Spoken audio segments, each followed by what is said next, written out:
Hey, me, Callie Carroll. Good morning, sunshine. Morning, sunshine. Good morning, sunshine. Oh, good morning, sunshines. Daily dose of perspective. Good morning, sweet baby sunshines. Good morning, sunshines. Let's get started. You pick the fight because you pick the story. And here's what happened, you guys. It was this morning. And I was having a conversation with John Carroll. And after said conversation, I thought, you know what?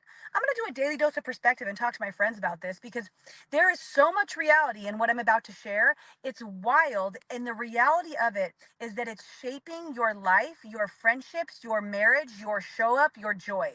That's the truth. So, okay, so here we are. By the way, I sit in a parking lot and do these. I wonder if people just drive by and look like that, like, look at that batshit crazy lady just sitting in that parking lot by herself. They probably do, or maybe they sit and listen. Hey, you can also slow down my voice. It's like you can change this to like half speed because I know I talk fast. And if I don't talk fast, I can't get this done in 5 or 6 minutes. Okay, so John Carroll and I, we're talking this morning with quotes around it. Really, he's doing his storage drawers. He's like starting to list different things. I'm about to go to the gym. The kids are doing YouTube Friday. Let's not talk about what that means right now. Social media is gone.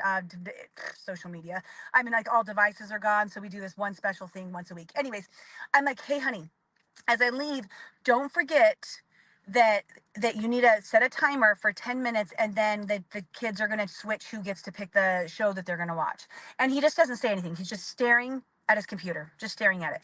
And this happens a lot where I'm like, okay, at what point do I like get his attention? Because often we'll have a conversation. He's like, well, did I look at you? Did I acknowledge what you said? And I'm like, no. And he's like, well, then I didn't hear you. That like, you have to make sure that I hear you in order to know that I heard you. So after he's just like staring into the blank space, I'm like, babe, did you hear me? Yeah, I heard you. I'm like, okay, so make sure set a 10-minute timer. Yeah, I got it. I heard you. I'm like, okay.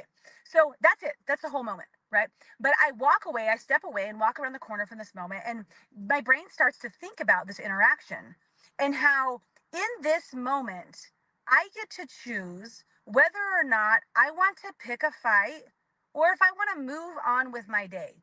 If I want to be like, hey, can we have like whatever? Like, I don't even want to go to that piece of it because I could very well choose the I want to pick a fight. And what my brain immediately thought of at this point is how we create situations and we decide if we want to pick fights depending on the story that we've created in our mind, which once you write the story in your mind, the word is in your mind, then becomes your reality because you make sure that it becomes your reality. And what I mean by that is I've had chapters in my marriage in the past where I had a story about how we were always fighting, about how we were so disconnected, about how I was here and he was here, and blah blah. You know, in your marriage, you go through those, your friendships, everything, like right. And I had the story about how things just were always whatever, like not working out well. And in that chapter of my life, when I had created and made up that story and decided that was my reality, I would have picked a fight in that moment. I would have been like, perfect. He just gave me another reason to fight. Let's fight about this. Like, let's get uproarious. Like, I'm gonna dive so hardcore into this that we could have left with us yelling at each other, me walking out, going to the gym, and us having this like maybe this argument and unease for days, if not weeks, because I it was also very good at holding a grudge because I wanted to keep that story going. And I like had this reality check of like, this is so cool.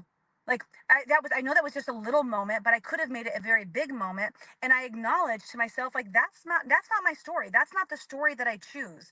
The story that I choose in my marriage right now is that we are thriving and growing and learn together, and we have respect as well as individuality, and we support one another's, hobbies and careers and pathways and the way that we give to the family. And does that require communication and maybe some different movement and how we do things from time to time? Absolutely. But is this any reason to pick a fight? Nope. Nope, it's not. This is how our communication usually goes. All I have to do is double check, make sure that he heard, maybe triple check, maybe call him on my way there and say, hey, did you do that thing I asked you to do? And then we're just going to move on. Then we just have a great day, a glorious day. Here I am having a wonderful day. I'm going to go back. I'm going to play with my babies. Everything's going to be perfect because that's the story that I've written for my marriage and my life right now is one of peace, happiness, joy, gratitude, appreciation for one another, and love. And I feel like I can share from this space because I have chosen a different story at times. And I wanted to share today because there might be an area, maybe it is in your relationship, where you've created a story.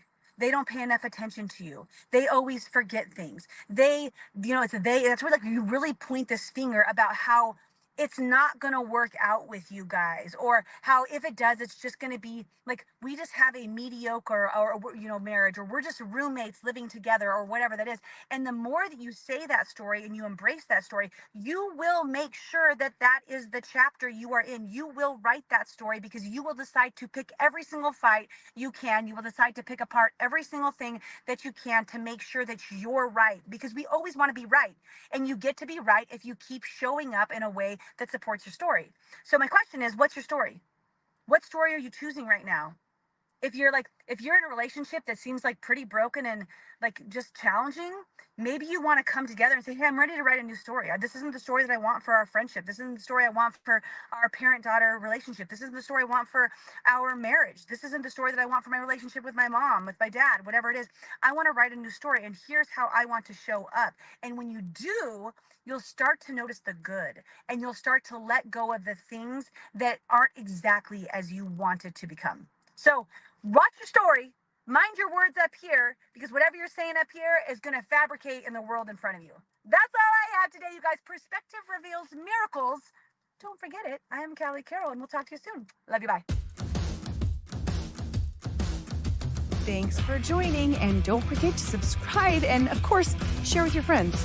Guys, that's how we impact more lives. All right, see you next time.